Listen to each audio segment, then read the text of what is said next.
સિદ્ધપુરનું આધ્યાત્મિક હૃદય પરમ પૂજ્ય શ્રી દેવશંકર બાપા. દરેક શહેરની એક ઓળખ હોય છે. કોઈ શહેર પોતાના કિલ્લાઓથી ઓળખાય છે તો કોઈ મહેલોથી અને કોઈ ઇતિહાસથી. પરંતુ ગુજરાતમાં એક એવી પવિત્ર ભૂમિ છે જેની ઓળખ માત્ર તેના મંદિરો નથી. તેની ઓળખ એક એવા તપસ્વી છે જેમણે પોતાના જીવનના દાયકાઓ ભગવાન શિવના ચરણોમાં સમર્પિત કરી દીધા. એ મહાન તપસ્વી છે પરમ પૂજ્ય શ્રી દેવશંકર બાપા.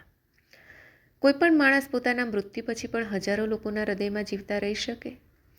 શું કોઈ સંત આજે પણ ભક્તોના મનમાં એટલો જ આદર પામે જેટલો પોતાના જીવનકાળમાં પામતા હતા? જો જવાબ હા હોય તો એ જીવન સામાન્ય નથી. આજે ગુરુ પૂર્ણિમાના આ પવિત્ર અવસરે આપણે એવા જ એક પૂજનીય સંતને સ્મરી રહ્યા છીએ. સિદ્ધપુરના પવિત્ર અરડેશ્વર મહાદેવ સાથે જોડાયેલા પૂજ્ય શ્રી દેવશંકર બાપા. મિત્રો, કોઈપણ સંતની મહાનતા માત્ર તેમના ચમત્કારોમાં શોધવી યોગ્ય નથી. સાચા સંતનું સૌથી મોટો ચમત્કાર એ હોય છે કે તેઓ માણસના અંતરમાં પરિવર્તન લાવે છે. તેઓ ભક્તને ભગવાન તરફ વાળે છે, અહંકારથી વિનમ્રતા તરફ લઈ જાય છે અને જીવનમાં શાંતિનો માર્ગ અપનાવે છે. સિદ્ધપુરનું અરડેશ્વર મહાદેવ મંદિર વર્ષોથી શ્રદ્ધાનું કેન્દ્ર રહ્યું છે.